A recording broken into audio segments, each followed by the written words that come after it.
죽음이란 무엇인가의 저자 셸리 케이건 교수는 인간에게 영혼은 없다라고 얘기를 합니다. 영혼 자체를 인정하지 않더라고요. 단지 인간의 삶은 죽음으로 깨끗하게 끝난다는 거예요.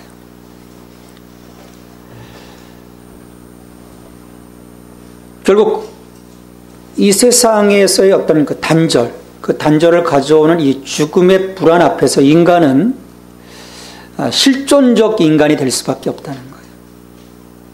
그래서 자신이 이 주어진 이 땅에서의 삶을 어떻게 살아갈 것인가 고민하지 않을 수밖에 없다는 것입니다. 한 세상 그냥 사는 것이 아니라 어떻게 하면 의미 있는 삶을 살아야 할까? 자신을 깊이 성찰하면서 살아야 한다고 하는 그 주장입니다. 기본적인 출발점이 우리 안에 삶에 대한, 생에 대한 그 무한한 가능성, 그 가능성이 우리 안에 있다라고 하는 그 기본적인 그 전제를 갖고 아마 이분의 이야기가 시작되는 것 같아요.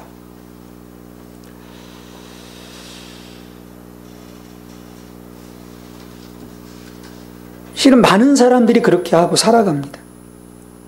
뭔가를 이룰 것 같아요. 도전하면 내 안에 그런 그 능력들을 통해서 어떤 의미 있는 삶을 그 창출해낼 것 같고, 그 도전해냈던 것들을, 어떤 그 목적들을 성취해낼 수 있을 거라고 생각하고 그 일에 대해서 많은 사람들이 최선을 다합니다. 하지만 그렇게 우리가 고민하고 사색하고 내 안에 있던 어떤 능력들을 극대화시키며 찾아가는 그 삶이 과연 의미 있고 가치 있고 정말 수많은 사람들을 살리는 그런 정말 숭고한 인생이 될 수 있을까?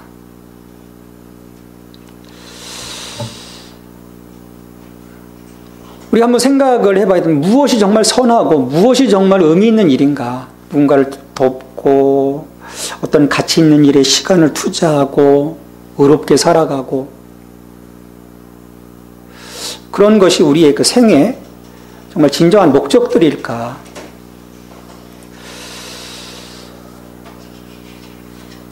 이 세상을 둘러보면요, 새 벽두부터 세상을 둘러보면 세상은요, 결코 선한 방향으로 향해 가고 있지 않아요. 고대 그 그리스의 철학자들로부터 현대의 이 철학자들은 우리 인간 속에서 무한한 어떤 그 가능성들, 신적인 그런 능력들을 이야기하고 있지만, 그래서 이 세상을 아름답게 만들어갈 수 있다라고 이야기하지만, 세상은 그런 바램처럼 흘러가고 있지가 않습니다. 여전히 많은 사람들이 고통받고 있고, 여전히 많은 아이들이 굶어 죽어가고 있고, 또 지금 이 순간에도 폭력과 전쟁과 테러 속에서 수많은 생명들이 또 혹은 그 전쟁터를 피해서 그 지중해 바닷가를 건너다 수많은 사람들이 바닷속에 빠져 죽어가고 있어요. 물론 어떤 그 대형 사고들, 그 불행한 일들이 터졌을 때마다 세상에 뭔가 애도하는 것 같지만 또 얼마 지나면 기억 속에 다 사라집니다. 그럼 왜 그렇습니까? 수천 명, 수만 명 생명보다도 내가 더 소중하기 때문입니다. 우리 안에 알게 모르게 이기적인 그런 마음들이 딱 자리 잡고 있는 거죠.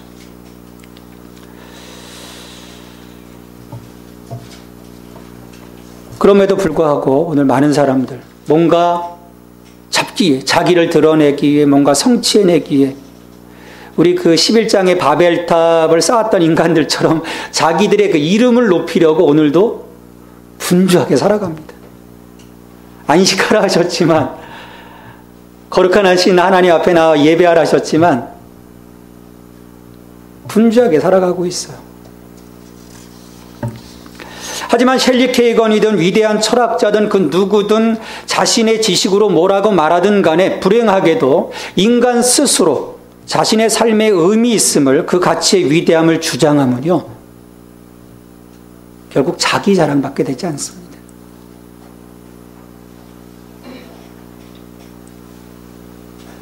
성공한 분들의 그 책을 참 많이 읽어봤어요. 훌륭합니다. 정말 가치 있는 삶도 살아셨어요. 또 본 만큼 또 베풉니다. 근데요, 자기 자랑인 거예요. 인간을 바라보시는 하나님 앞에서는요, 그 위대함을 우리가 찾아볼 수가 없는 것입니다. 도토리 키재기일 뿐이에요. 진흙탕 싸움일 뿐입니다. 하나님은 그런 인간들이 자기를 드러내고자 수없이 자랑에 대는 그 입을 다물도록 만드시는 거예요. 우리 욥기를 보면요,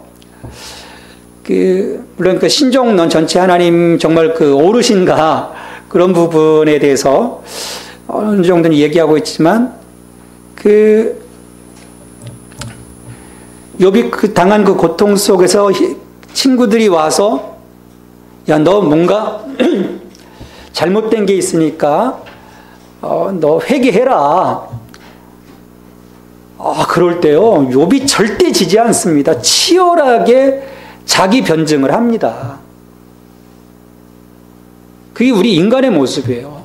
사람과 사람 사이에서는요, 결국 꼬리 내리지 않습니다. 치열하게 싸우죠. 근데 하나님 앞에 섰을 때 어떻게 됩니까? 하나님이 일성을 가랄 때마다 너 뭐 했냐? 너 어디 있었냐? 내가 이 땅에 그 기초를 올 때 너 어디 있었냐? 너 이 이치를 아냐? 하나님 앞에 서면요, 우린 벙어리가 될 수밖에 없는 겁니다.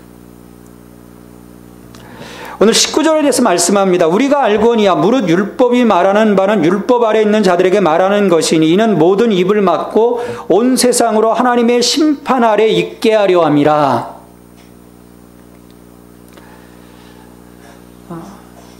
이 말씀은요, 소위 어떤 그 법정의 분위기를 좀 보여주는 그런 그 표현입니다. 모든 입을 막았다. 이거는 자기가 받은 어떤 그 피소 내용에 대해 더 이상 할 말 없는 피고의 입장을 보여주는 거예요. 재판장이 피고로 섰습니다. 근데 이 법정에서 자신을 변호할 기회, 이 최종 자기를 변론하는 시간이 있거든요. 그런데 그 변호할 기회가 주어졌지만 피고인이 자신에 대해 주어진 이 증거가 너무 확연해가지고 변명의 입을 열 수가 없는 거예요. 그냥 죽여주십시오. 법정에서 선고가 내려지고 형이 집행되는 것 외에는, 그래서 좀 어떤 선처가 주어지는 것 외에는 아무것도 할 수 없는 그런 상황을 보여주는 거예요. 그러니까 우리가 그렇습니다. 하나님 앞에 불려 나와서 하나님의 뜻을 자기 고집으로 변명할 여지가 없게 거역한 데 대한 심판을 받고 그들의 행위에 합당한 정죄의 선고를 기다리는 이 관격, 이것을 생각해 보면 되는 거예요. 마지막 심판 앞에 섰을 때 할 말이 없는 거라는 거예요. 우린 잘 산 것 같은데 나는 뭔가 좀 하나님 앞에 부끄럽지 않은 것 같은데 하나님 앞에서는요, 아무것도 아니라는 거예요. 이와 같은 이유로 해서 단지 율법적인 행동을 근거로 어느 누구도 자신을 의롭다 할 수 없다고 하나님 말씀하십니다. 그러므로 율법의 행위로 그의 앞에 의롭다 하심을 얻을 육체가 없나니 율법으로는 죄를 깨달음이니라.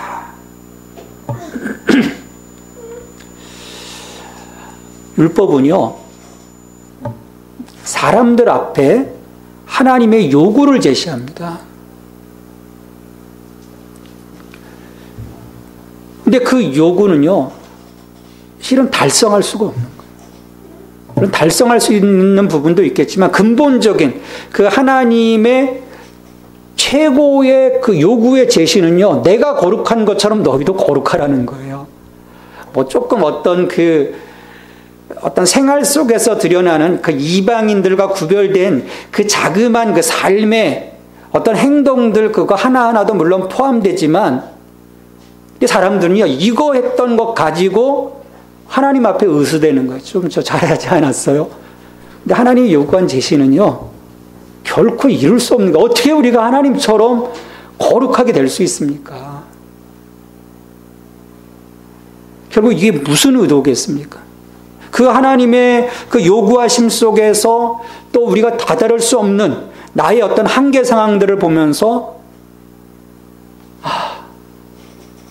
내가 정말 죄인이구나. 내가 정말 하나님의 영광이 이룰 수 없구나라고 깨닫게 하는 것입니다. 누구도 의로움을 주장할 수 없게 만드시는 것이 율법이라는 거예요. 그런데 그 당시 이 소위 경건하다는 유대인들이요, 이것을 깨닫지 못하는 거예요. 안식일을 철저하게 준수한다는 거예요. 성지 가면요, 예루살렘의 호텔에서는 그 유대인들 전용 엘리베이터가 있습니다. 거기는요, 모든 층마다 다 서요. 왜? 누르면 안 되거든요, 안식일에. 안식일에는 일하지 말라고 했기 때문에 일정 기간 가서요, 그 이상 안 갑니다. 그럼 멀리 가야 되니까 가면 또 가서 쉬고 한참 있다 또 가요. 연속으로 가지 않습니다. 어떻게든 자기 나름대로 안식일을 준수하려고 노력을 해요. 음식에 대한 율법들을 준수합니다. 돼지고기 절대 먹지 않습니다. 피를 다 뺍니다. 랍비가 인정한 코셔 음식만 먹습니다. 이처럼 이방인과 구분해주는 경계 표시들로 신앙 공동체의 멤버십을 유지하기만 한다면 당연히 안전하게 하나님의 언약 안에 거할 거라고 유대인들은 생각하는 거예요. 근데 무서운 것은요, 이것을 좀 우리가 깨뜨리고 새 언약의 시대를 열었는데 또 그것이 또 퇴색돼서 타락했기에 종교개혁을 일으켰음에도 불구하고 여전히 우리 기독교 안에 이런 모습이 있다라는 거예요. 하나님의 은혜를 생각하기보다는 유대인들처럼 율법적인 자신들의 행동 하나하나를 통해서 하나님께 자신이 나아가고 있다라고 생각하는 거예요. 그리고 그것 때문에 또 힘들어합니다.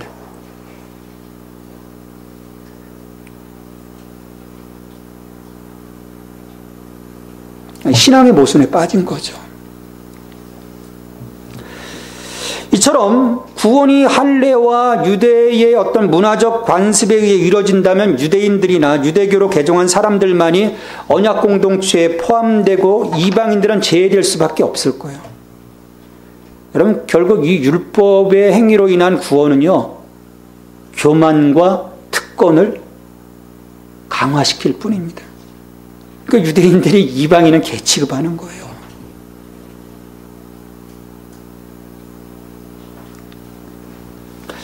하지만 하나님은요, 그것을 허락하지 않으십니다. 인간이 안팎으로 이 죄로 인해서 속속들이 물들어 있는데 어떻게 자신의 능력으로 의로워질 수 있으며 구원에 이를 수 있겠는가? 그게 성경의 말씀인 거예요. 제가 파란색이라면 우리 인간은 다 파란색일 거예요. 물들지 않은 곳이 한 곳도 없다라는 것입니다.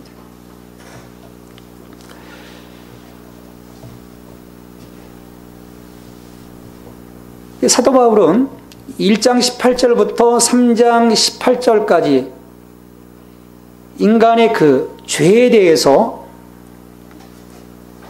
아주 낱낱이 파헤쳤어요. 이방인의 죄에 대해서, 경건한 유대인에 대해서, 자기 자신의 어떤 도덕적인 삶을 통해서 의롭다고 여겨지는 그 사람들을 향해서, 야, 우리들의 실상은 정말 이렇다. 구석구석 죄의 DNA로 가득 찼다라고 얘기를 했어요. 여러분, 전도할 때요, 당신이 죄인입니다 얘기했을 때요, 사람들의 반응이 좋지 않습니다. 내가 왜 죄인이냐라는 거예요. 이 부분 앞에서 우리가 어떤 태도를 취하느냐가 참 중요합니다. 우리가 어떻게 반응해야 되겠습니까? 이 통렬한 폭로를 읽을 때 당신의 죄인인데 이러이러한 죄로 가득 차 있는데 우리가 그 반응에 대해서, 그 폭로에 대해서 어떻게 반응해야 되겠습니까? 우리가 어떤 사람들의 이런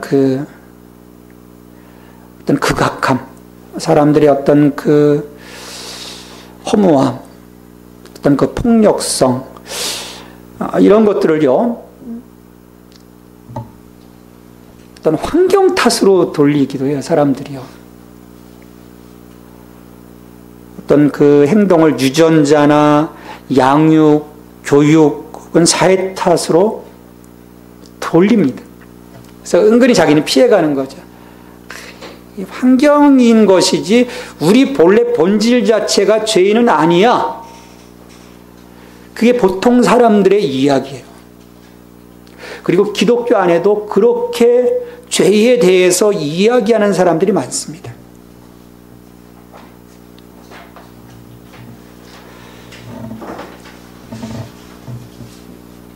하지만 성경은요, 우리의 타락함을, 나의 죄성을 인정하라는 것입니다. 이 절망적인 세상에서 우리의 능력으로는 죄로 인한 심판을 벗어날 수 없음을 솔직하게 인정하라는 거예요. 여러분, 우리의 신앙은요, 내가 죄인됨을 인정하는 그 시점으로부터 출발이 됩니다. 이것을 내가 인정하지 않고 나의 의로움으로 나가고자 할 때는요, 복음은 결코 나의 복음이 될 수 없어요. 요즘 교회가 이 부분을 놓치고 있습니다. 너무 도덕주의적이고 신비적인 쪽으로 흘러가 버리고 있어요.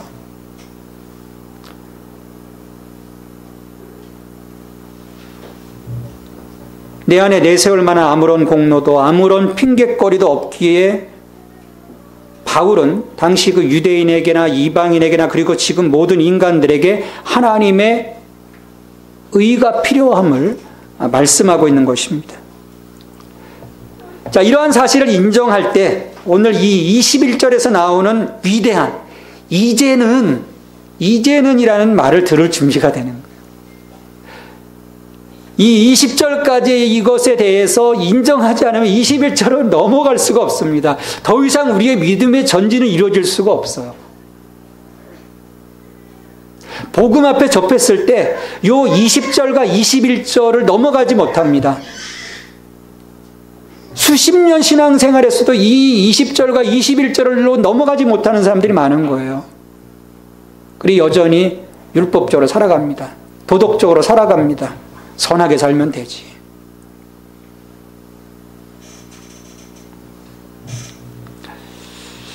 물론 바울은요, 결코 율법 자체가 인간을 죄에서 구원할 능력이 없다고 말하고 있지는 않아요. 오히려 바울이 말하고자 하는 바는요, 인간이 지키는 이 율법의 행위에 문제가 있어서 율법의 행위로는 하나님 앞에 의롭다 여기심을 받을 육체가 없다라고 이야기하는 것입니다.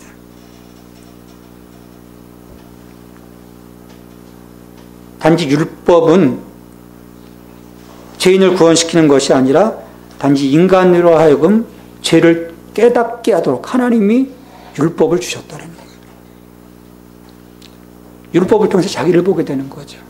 나의 한계를 보게 되고 나의 무능함을 보게 되고. 그래서 시편 143편 2절 하반절에서 시인은 고백합니다. 주의 눈앞에는 의로운 인생이 하나도 없습니다. 자기 자신을 포함해서 의로운 인생이 하나도 없다는 거예요. 하지만 이렇게 우리의 죄를 깨닫는 것만으로 우리는 구원에 이를 수 없습니다. 그 죄의 문제를 근본적으로 치유할 수 있는 다른 치유책이 필요해요. 그래서 하나님은 이 죄의 문제를 넘어설 수 있도록 율법에 하나님의 한 의를 나타내신 것입니다. 그러니까 이 복음의 복된 소식은요, 이 복음은 우리의 죄로 병든 실상에 대한 명확한 이해에서 시작합니다.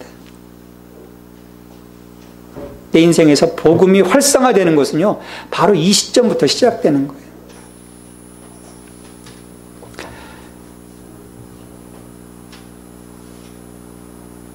그러니까 그런 점에서 이 기독교 신앙은요, 물론 그 경험적인 측면도 강하겠지만 이 이성적이고 지성적인 고백이 중요한 거예요. 이것 없이는요, 이 신앙의 지식 없이는 결코 우리의 믿음이 건강할 수가 없습니다. 경험이 잊어져 버리면 떠나기 때문이에요.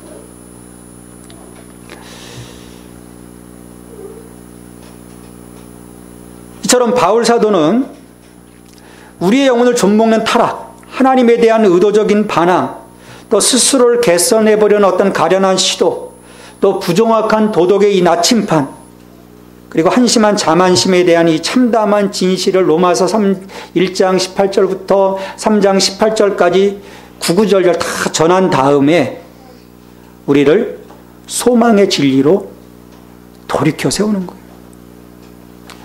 이 로마서 처음에 읽다 보면요, 참담한 거예요. 죄가 계속 선포되지 않습니까? 이것을 내가 자각해야 되기 때문이죠. 그리고 21절을 선포해 주시는 거예요. 이제는 율법 외에 하나님의 한 의가 나타났으니 율법과 선지자들에게 증거를 받은 것이라. 이 나타났다라고 하는 말은 이 헬라 문학에서 일출을 묘사할 때처럼 빛나다, 불을 밝히다 라는 의미로 비유적으로 표현할 때 주로 사용돼요. 나타났다. 그러니까 사람들이 하나님의 의를 얻기 위해 헛된 노고를 행하던 그 암울한 자리에, 율법의 그 정죄 아래 있던 그 암울한 자리에 은혜의 서광이 비치기 시작했다는 거예요. 새로운 빛이 비쳤다는 것입니다. 그러니까 하나님의 펼치시는 이 구원사의 지평에 율법과는 별도로, 율법을 하나님이 폐기하셨다는 거 아니에요. 율법과는 별도로 하나님의 또 다른 의가 모든 믿는 자를 향해서 발현했다는 것입니다. 우리가 이것을 오해해서 구약을 무시해버리는 경향들이 있어요. 아이, 모세오경, 그 옛날 거 뭐하러 지키냐. 그 속에 하나님의 의미들이 있거든요. 무엇보다도 하나님의 의는 이 세 가지 측면에서 인간 스스로 만든 의와 구별됩니다. 실제로 하나님의 의는 율법을 지켜서 얻을 수 없다라는 거예요. 왜? 죄로 물든 인간이기 때문에. 둘째로 하나님의 의는 새로운 개념이 전혀 아니라는 거예요. 갑자기 툭 떨어진 것이 아니라는 것입니다. 하나님이 태초부터 이미 작정하셨고, 그리고 선지자들과 율법을 통해서 보여주신, 모든 세대에 걸쳐서 하나님의 구속의, 모든 세대에 걸쳐서 보여주신 구속의 계획이라는 거예요. 그리고 셋째로 하나님의 의는 우리 안에서 나오는 의가 아니라는 것입니다. 오로지 예수 그리스도께 대한 믿음을 통해서만 주어진다는 거예요. 22절 말씀입니다. 곧 예수 그리스도를 믿음으로 말미암아 모든 믿는 자에게 미치는 하나님의 의인이 차별이 없느니라. 예수 그리스도로 말미암아 모든 믿는 자에게 미치는 하나님의 의인이 차별이 없느니라. 이 복음은요, 누구에게나 선포되었다라는 거예요. 이 복음을 믿음으로 잡으면 이 복음의 혜택, 구원을 나의 것으로 삼을 수 있다는 거죠. 물론 지금도 율법을 떠나서 어떤 사람들은 이 괄목할 만한 도덕적인 삶을 살아갑니다. 저 사람 법 없어도 잘 살 수 있어. 정말 고귀한 삶을 살아요. 하지만 하나님 나라에 들어가는 것은요, 다른 차원의 삶을 요구합니다. 다른 차원을 요구하는 거예요.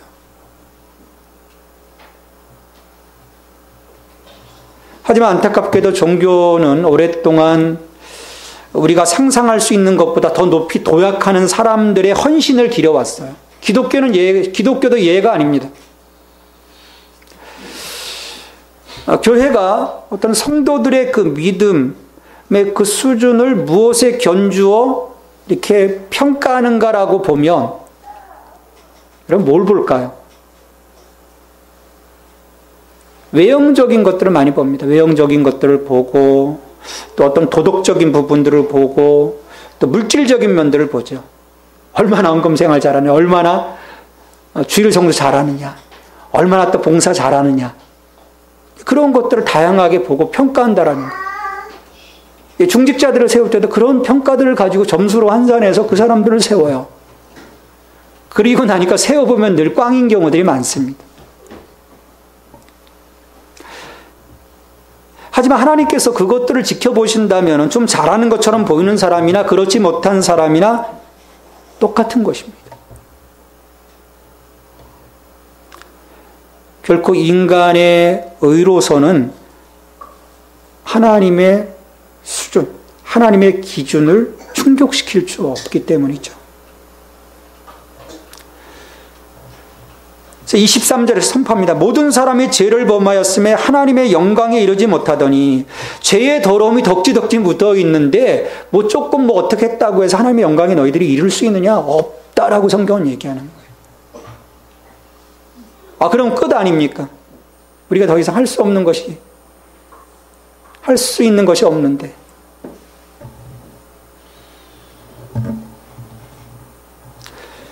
그러기에 하나님은 그것을 이루어낼 수 있는 길을 우리에게 보여주시는 거예요. 24절 말씀입니다. 그리스도 예수 안에 있는 속량으로 말미암아 하나님의 은혜로 값없이 의롭다 하심을 얻은 자 되었느니라. 이 칭이라고 하죠. 의롭다함을 얻는다. 칭이. 의롭다 여겨주신다. 이 칭이라는 말은요, 판사 앞에 선 피고의 법적 신분을 나타냅니다. 이 법적 신분이 궁극적으로 그 사람의 미래를 결정짓죠. 만약 재판장에서 어떤 사람이 의롭다고 판단되면 그는 형벌을 받지 않을 거예요. 무죄 방면됩니다. 하지만 불의하다고 판단되면 그는 투옥되든지, 그러니까 징역형을 선고받든지 벌금형을 선고받든지, 아니면 그보다 더한 형벌이 선고될 수도 있는 거예요. 내가 법정에서 판사에게 의롭다라고 하는 판결을 받으려면요, 혐의를 받고 있는 죄에 대해서 무죄함을, 결백함을 우리가 입증해야 합니다.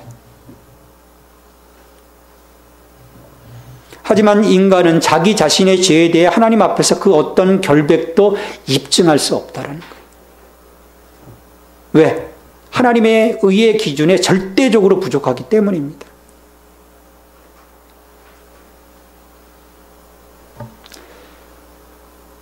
그러기에 우리에게는 우리의 죄를 속량할 대속자, 구속자가 필요하다는 거예요.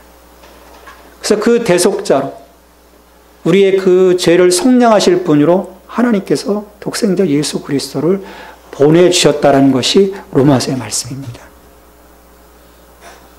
이것은 우리가 선해서가 아닙니다.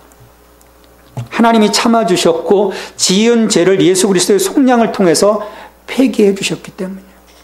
하나님이 그렇게 하시기로 작정하셨기 때문에, 이미 창조 이전부터 하나님의 이 구속사를 하나님께서 확정하셨기 때문에, 하나님의 의지이시기 때문에 하나님이 그렇게 하신 거예요. 그래서 25절 말씀입니다. 이 예수를 하나님이 그의 피로써 믿음으로 말미암는 화목제물로 세우셨으니 이는 하나님께서 길이 참으시는 중에 지은 죄를 간과하심으로 자기의 의로우심을 나타내려 하심이니. 우리 레위기를 보면은 5대 제사가 나오죠. 제물을 드립니다. 번제를 드리고 소제를 드리고 화목제물을 드리고 속죄제물을 드리고 속건제물을 드리고, 그 중에 화목제물이 되셨다는 거예요. 죄로 인해서 어긋난 이 관계를 하나님이 예수 그리스도를 화목제물로 그 번제단에 드림으로써 하나님과 우리와의 관계를 다시금 회복시켜 주셨다는 거예요. 그러니까 예수님의 십자가 죽음이 하나님께로 나아갈 수 있는 그 조건을 충족시켜주는 핏부림이라는 거예요. 그 핏부림을 통해서 우리가 정결함을 입고 그 핏부림의 힘을 입어서 하나님께 나아갈 수 있는 그 은혜를 주셨다라는 것이 25절의 말씀입니다. 그러니까 하나님의 진노를 만족시켜 주신 거예요. 왜? 죄의 값은 사망인데, 하나님은 공의로우신 하나님이신데 그냥 넘어가신다면 하나님은 의롭지 않으신 거예요. 대신 자신을 내어주심으로 그 죄값을 대속하시고 우리를 의롭다 하심으로 하나님도 자신의 의로우심을 우리 가운데 보여주신 거죠.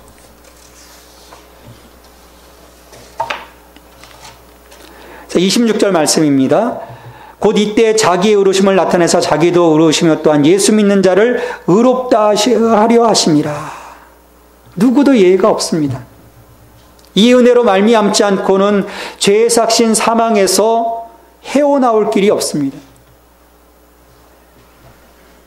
하나님의 자비는요, 애써 얻거나 자격이 있어서 받는 것이 아닙니다. 내가 요구한다고 해서 주어지는 것이 아니에요. 오로지 하나님의 은혜로 제공될 뿐이라는 거죠. 이것을 우리가 이 복음 안에서 깨닫게 되면 우리의 신앙생활이 어떻게 되겠습니까? 내가 뭔가 얻으려고 하니까 힘들어지는 거예요. 내가 은혜 가운데를 지속적으로 들어갈 수 있다면 우리의 신앙의 삶이요, 행복해질 수밖에 없는 거예요. 내가 아무 자격 없지만, 공로 없지만 하나님이 주시는 그 전폭적인 은혜 때문에 나의 살아감을 볼 수 있기 때문인 것이죠. 얼마나 기쁘겠습니까?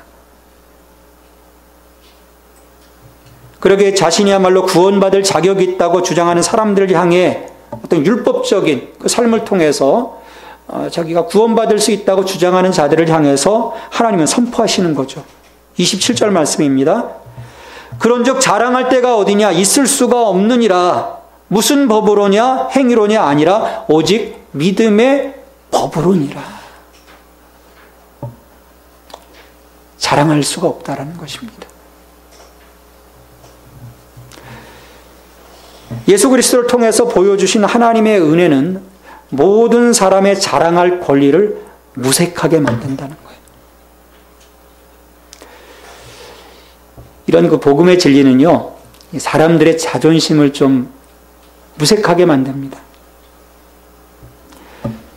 사람들은 그렇게 생각하는 거예요.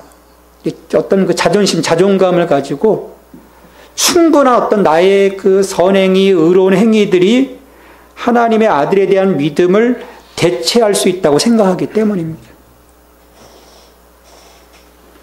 복음을 잘못 이해함으로써 그렇게 살아가는 그 신앙인들이 너무도 많은 거예요.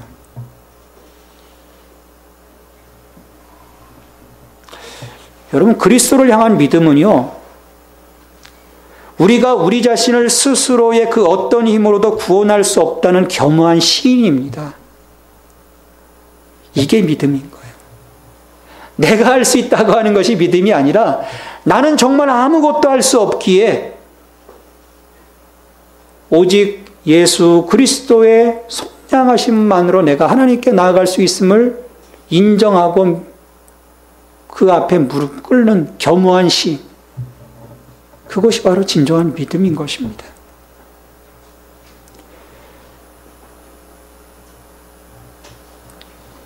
그러면 28절에서 사도 바울은 마지막으로 이야기합니다. 그러므로 사람이 의롭다 하심을 얻는 것은 율법의 행위에 있지 않고 믿음으로 되는 줄 우리가 인정하노라. 율법의 행위에 있지 않고 오직 믿음으로 되는 줄 우리가 인정하노라. 하나님은요, 모든 사람을 이 믿음의 자리로 초대하고 계세요. 구원은 선한 행위에 대한 보상이 아닙니다. 구원은요, 예수 그리스도의 그 계좌에서 우리의 그 빈 깡통이 계좌로 하나님의 의가 이체된 것입니다. 우린 깡통 계좌였어요. 아무것도 할 수 없는 거예요. 근데 그리스도의 계좌에서 그 하나님의 의가 자기 자신을 내어주심을 통해서 이체된 것입니다. 우린 다시 부욕해 되어진 거죠. 더 이상 깡통 계좌가 아닌 거예요. 은혜의 선물은요, 결코 우리의 선 때문이 아니라 하나님의 선하심에 의해서 우리에게 주어진 것입니다. 그러기에 구원은요, 그분에 대한 우리의 사랑이 아니라 우리에 대한 그분의 사랑의 표현이 바로 구원입니다. 그러니까 구원의 초점은요, 하나님께 있는 것입니다. 하나님의 영광, 하나님의 의로우심을 드러내시는 것이에요. 우리에게 한 번도 하나님의 은혜가 필요하지 않은 순간이 없습니다. 우리를 악에서 구원하시는 이 하나님의 능력을 신뢰하는 것은요, 날마다 해야 하는 선택임을 우리가 깨달아야 할 것입니다. 종종 우리 안에서 우리의 그 의로서 충분하다는 생각이 머리를 들 때마다요, 우리는 십자가 위에서 자기를 내어주신 예수 그리스도 외에는 아무것도 할 수 없다고 하는 우리의 실상을 바라볼 수 있어야 합니다. 나는 누르고 예수 그리스도를 내 삶 가운데 올려놓을 수 있어야 돼요. 복음은 나의 노력에 의한 나의 의와 무관한 대안이기 때문에 결코 자랑할 것이 없습니다. 구원받은 자로서 우리는 언제나 예수 그리스도 안에 머물러 있어야 합니다. 인간 실존의 유일한 근거는요, 오직 예수 그리스도에 대한 믿음에 있습니다. 다른 데서 나의 어떤 실존적인 근거를 찾고자 애쓴다면 우리의 삶은 점점점 허무한 대로 흘러가고 말 것입니다. 오늘 우리의 삶을 예수 그리스도를 향한 이 믿음 안에서 온전하게 세워가는 저와 여러분이 되기를 주님의 이름으로 축원합니다. 아버지 하나님 감사합니다. 저들의 삶을 기억하여 주시고 하나님의 은총 가운데로 저희들을 이끌어 주심을 감사를 드립니다.